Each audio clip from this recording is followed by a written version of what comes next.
avec vous, Charlotte, on va parler de la crèche de Béziers qui est attaquée au lendemain de Notre-Dame plébiscitée. Oui, exactement. Alors bon, il va falloir attendre encore quelques centaines d'années, mais les attaques de la libre pensée seront bientôt une tradition aussi ancrée que Noël dans le monde et en particulier en France. Hein.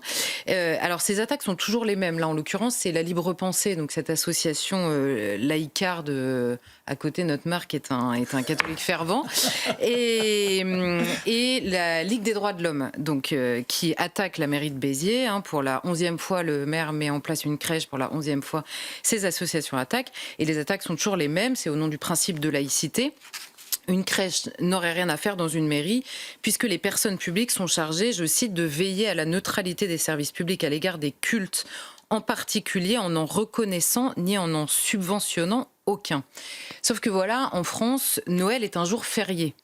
Et c'est pas le cas de tout le monde, c'est pas le cas partout dans le monde. Il y a des pays dans le monde où on travaille le jour de Noël puisque ça n'est pas une fête pour les habitants. Alors pourquoi ? Il n'y a plus besoin de personnalités publiques impliquées ici ou là, c'est carrément l'État qui reconnaît clairement un culte en ce qu'il a irrigué des siècles d'histoire en France. Vous n'êtes pas obligé le jour férié de Noël d'aller à la messe. Simplement, le jour est férié pour tout le monde parce que Noël est une fête qui coule dans les veines de la France. Et par conséquent, dans ses traditions, ses us et ses coutumes. Alors, on pourrait prendre la fête de l'Aïd dans la religion musulmane, la fête de Yom Kippour dans la religion juive. Ce ne sont pas des jours fériés en France, ce sont pourtant des fêtes immenses pour les croyants de ces différentes religions, dont certains vivent en France. Ça n'est pas que la fête est moins honorable, que les croyants le sont moins, c'est simplement que le statut de ces religions dans l'histoire longue de la France ne sont pas les mêmes. Donc ces fêtes ne sont pas différentes en droit de le célébrer, mais simplement dans leur place dans la culture française, c'est évidemment pas la même chose. C'est d'ailleurs la raison pour laquelle Noël est attaqué de toutes parts. On en a souvent parlé ici. Ça devient le bel hiver à tel endroit, la fête de fin d'année à un autre, la fête des familles, du partage, bref, tout sauf Noël. Parce que précisément dans le mot Noël, il y a cette filiation que certains aimeraient oublier. Et vous le disiez, la polémique intervient comme chaque année, mais cette fois-ci dans un drôle de contexte. Alors on a toutes les huiles du pays et du monde entier qui ont à peine refermé la porte de Notre-Dame qu'une crèche redevient absolument scandaleuse en France. Mais pour information, Notre-Dame de Paris, c'est certes un monument du patrimoine français, c'est certes un morceau d'histoire, c'est certes l'incarnation d'une longue transmission de savoir-faire de tous les artisans qui ont œuvré, et même, selon le président de la République, l'âme de la France. Mais Notre-Dame, c'est surtout une église.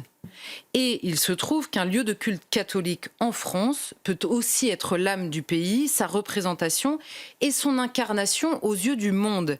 C'est comme ça, et si je voulais piquante, je dirais que la table rase n'a pas totalement achevé son œuvre et il reste certaines choses qui continuent à battre dans le cœur des Français. Alors bon, la libre pensée, l'association, elle est née pour ça, elle est née pour traquer la statue ici, la croix là, la crèche dans une mairie. La Ligue des droits de l'homme, elle, n'a pas trouvé plus urgent. Ligue des droits de l'homme, dans son nom, on se dit qu'il y a peut-être d'autres urgences, mais qu'importe. Mais aucune n'a pensé à porter plainte contre un pays entier qui s'est reconnu dans Notre-Dame, parce que ça rivalisait d'analogie entre la France et Notre-Dame ces dernières semaines. Mais elles ont retrouvé leur vaillance pour attaquer la crèche de Béziers. Et la justice avait déjà condamné la mairie de Béziers, ce ne sont pas seulement ces associations. Alors c'est toujours, en effet, ces associations, c'est surtout la Libre Pensée et la Ligue des droits de l'homme à Béziers, mais partout en France, la Libre Pensée passe son temps à traquer tout le monde et à porter... Saint-Michel, par exemple. Saint-Michel, par exemple, exactement. Et alors, la Libre Pensée, il faut voir le vocabulaire, hein, il parle des calotins, de la secte romaine, pour parler de l'Église. Je me souviens, parce qu'on avait travaillé là-dessus, et Nicolas Sarkozy était notamment décrit comme un affidé de la secte romaine, parce qu'il avait été à Olatran. Alors, oui, je m'étais dit, bon, ils vont loin quand même. Bon, c'est pour vous dire le degré d'implication de cette association. Mais en effet, vous l'avez dit, la justice a parfois donné raison à l'association parce que la loi est issue. C'est pas simplement, la loi de 1905 n'est pas simplement une loi de séparation des ordres spirituels et temporels en disant l'Église gère le pouvoir spirituel et l'État gère tout ce qui est temporel. Il y a une forme, et c'est celle que porte la libre pensée aujourd'hui, il y a une forme de séparatisme, là encore une fois si je voulais être piquante, de séparatisme de comment dire, à l'époque, chez certains républicains et surtout chez certains révolutionnaires, il y a eu une volonté de séparatisme de la France avec son histoire. C'est pour ça que j'évoquais la question de la table rase.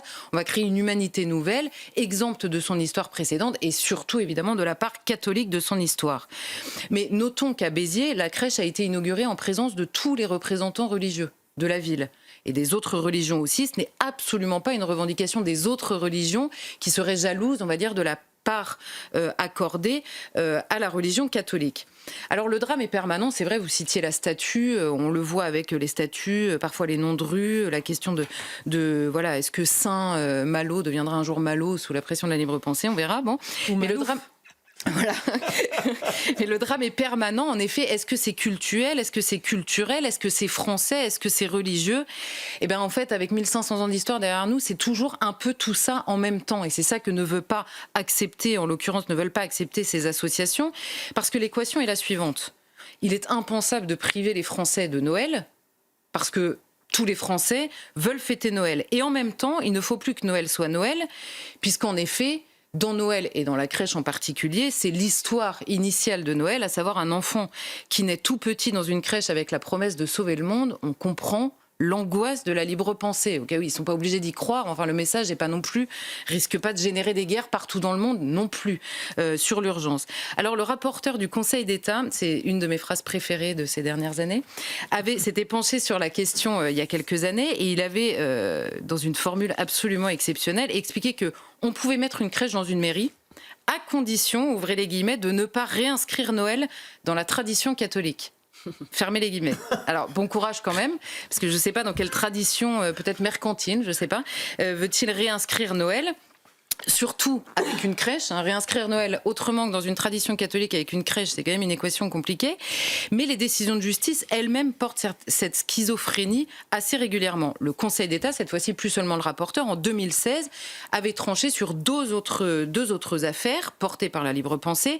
Et là, il faut un peu s'accrocher quand même. Alors, je cite, « Leur installation des crèches est légale si elle présente un caractère culturel, artistique ou festif, mais non si elle exprime la reconnaissance d'un culte ou une préférence religieuse. » Bon alors, c'est quand même compliqué d'établir une crèche, donc avec Joseph, Marie et le petit Jésus, c'est quand même ça une crèche, et avec d'autres personnages derrière, en l'absence de reconnaissance d'un culte. Je ne sais pas comment on fait. Alors le Conseil d'État répond à ma question, mon interrogation. Il insiste, pour le déterminer, le Conseil d'État juge qu'il convient de tenir compte du contexte dans lequel a lieu l'installation, je ne sais pas si c'est la lumière ou la musique, mais du contexte dans lequel a lieu l'installation, des conditions particulières de cette installation, de l'existence ou de l'absence d'usages locaux et du lieu de cette installation.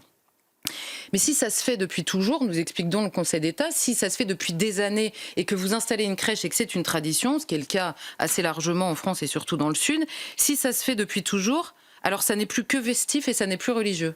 Vous avez Joseph, Marie, Jésus, mais c'est plus religieux, parce que ça se fait depuis quelques années. C'est quand même une définition assez originale de la sécularisation de la crèche, mais le Conseil d'État n'a pas fini de nous surprendre. Mais finalement, quel est le fond de cette bataille, Charlotte, qui vient animer nos débats chaque année, voire plus quand cela concerne des statuts? Oui, exactement. Et en réalité, la crèche, alors là, je prends l'exemple de la crèche, mais c'est pareil avec les statuts, la crèche n'a pas plusieurs significations. Le Conseil d'État commence sa décision en disant « la crèche a plusieurs significations ». En réalité, elle est, quoi qu'on pense le Conseil d'État, une représentation de la nativité. Et si elle est désormais je cite, élément de décoration et illustration qui accompagnent traditionnellement les fêtes de fin d'année, c'est pas parce qu'elles sont sans signification religieuse particulière. C'est tout simplement parce que cette signification religieuse particulière irrigue les siècles d'histoire. C'est pas une tradition qui est sortie du chapeau subitement parce qu'on s'est dit « Ah tiens, ça c'est mignon, on va mettre des crèches ». C'est simplement que pendant des années, on a fait des crèches parce qu'on y croyait. Beaucoup de gens n'y croient plus. Certains installent des crèches parce qu'ils y croient encore. Il reste quand même des gens qui célèbrent Noël vraiment, mais il y a d'autres gens qui sont attachés à la fête de Noël et qui veulent mettre des crèches parce que ça fait partie quand même de ce qu'est Noël. Donc c'est pas une tradition qui est née hors d'un contexte religieux. Si ça existe aujourd'hui, c'est évidemment parce que la nativité est l'origine de la fête de Noël qui offre un jour férié à tous les petits Français. Mais ces deux associations révèlent en effet une vraie bataille qu'elles mènent autrement. C'est-à-dire qu'elles nient le caractère culturel d'une crèche qui n'est plus qu'un élément religieux, tout comme les noms de rue, les calvaires, les expressions, les jours fériés, Notre-Dame de Paris, bref, la culture française qui est évidemment imprégnée. Je citais Saint-Malo, mais le nombre de villes avec des saints, le nombre de rues avec des saints, le nombre d'expressions, je renvoie à la chronique de Gabriel sur toutes les expressions qui viennent de là, la croix et la bannière. Par exemple, former un gouvernement, c'est la croix et la bannière. Bon, voilà. Et il y en a, voilà, et il y en a des milliers. Mais les mêmes associations, les deux, j'ai été vérifiée, les deux ont pris position sur les sujets, les deux mêmes associations reconnaissent en revanche le caractère culturel de l'abaya.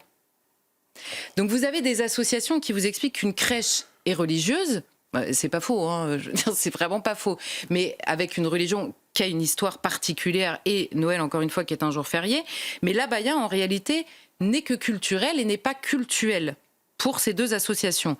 Or, si le port de ce vêtement peut être culturel, c'est vrai, c'est dans d'autres pays. Et c'est via une importation, évidemment, la question de l'abaya est récente parce que ce sont des personnes qui viennent d'autres pays où le port de l'abaya est effectivement culturel en plus d'être cultuel. Mais en France, ça a été une importation, évidemment, par le biais d'une religion. C'est pas une revendication vestimentaire qui a été faite. Et donc, vous voyez que ces associations, elles partent de l'idée que la France est une idée. Et cette bataille sur les crèches révèle que, avant que ça devienne une idée dans la tête de certains, et notamment de ces associations, c'est 1500 ans d'histoire. C'est la seule bataille que mènent évidemment ces associations, c'est de couper la France de son histoire pour devenir une terre absolument vierge, dans laquelle chacun se définit, s'auto-définit. On pourrait aller très loin dans la démiurgie qui porte, on va dire, cet événement. Mais j'ai envie de dire qu'entre la Libre Pensée, la Ligue des droits de l'homme et Notre-Dame, je crois que c'est Notre-Dame qui vient de remporter la bataille, si je puis me permettre.